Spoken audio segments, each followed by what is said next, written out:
এখনকার সব থেকে বড় খবর আপনারা দেখতে পাচ্ছেন যে অবসরপ্রাপ্ত অর্থাৎ রিটায়ার্ড সরকারি কর্মী রয়েছে তাদের কিন্তু বকেয়া দেওয়া শুরু করে দিয়েছে নবান্নের তরফ থেকে। কালকে কিন্তু মেসেজ ঢুকে গেছে, অনেকে টাকা কিন্তু পেয়ে গেছে। তো বাকিরা কবে পাবেন সেই বিষয় নিয়ে কিন্তু 1 জুন কিন্তু মিটিং হবে, তো সেখান থেকে আপনারা বিষয়টি জানতে পারবেন। 2008 সন থেকে 8 এপ্রিল থেকে 2015 ডিসেম্বর মাস পর্যন্ত যেসব সরকারি কর্মীদের দিয়ে বাবদ যে টাকা বকেয়া রয়েছে সেই টাকাটা কিন্তু দিয়ে দেওয়া হচ্ছে। তবে রাজ্য সরকারের বর্তমানে যারা কর্মরত তাদের শুক্রবার বকেয়া দিয়ে পাচ্ছেন না। আপাতত টাকা দেওয়া হচ্ছে কেবলমাত্র অবসরপ্রাপ্ত আধিকারিকদের। বাকিরা কবে পাবেন এই বিষয়টা এখনও স্পষ্ট নয়, কিন্তু 1 জুন যে মিটিং হবে সেখান থেকে কিন্তু বিষয়টা অনেকটা স্পষ্ট হয়ে যাবে।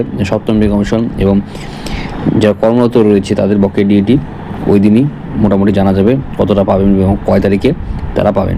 এটা কিন্তু অর্থ দপ্তর সূত্রে কিন্তু খবর চলে এসেছে। যে গুরুত্বপূর্ণ বৈঠক রয়েছে 1 জুনে, সেখানে কিন্তু 4টি কর্মী সংগঠন রয়েছে, সংগ্রামী যৌথ মঞ্চ সহ আরও 3টি সংগঠন রয়েছে। ভাস্কর ঘোষ আশাবাদী যে মুখ্যমন্ত্রী ডিএ ব্যাপারে তাদের একটা সুখবর সেদিন দেবে এবং শীর্ষ আদালতের শুনানি কিন্তু বর্তমানে পিছিয়ে গেছে। আপনারা সকলেই জানেন জুলাই মাসের 3য় সপ্তাহে ফের এই মামলার শুনানি হবে।